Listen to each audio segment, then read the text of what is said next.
printing is taking over the world. But how does it actually work? Well, it's quite similar to a normal printer, but then a little different. First, you don't put in an ink cartridge, but instead connect a spool of special printing material like plastic, rubber, or even metal. And you don't print boring text documents, but real-life models of what you've just made on your computer screen. Simply awesome.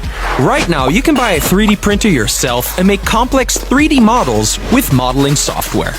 In the medical world, they're developing 3D printers with special biological material. They're working on printing heart valves, ears, bones, skin, and even printed a small human kidney that can live for 3 months. It's just amazing. And hold on to your seats.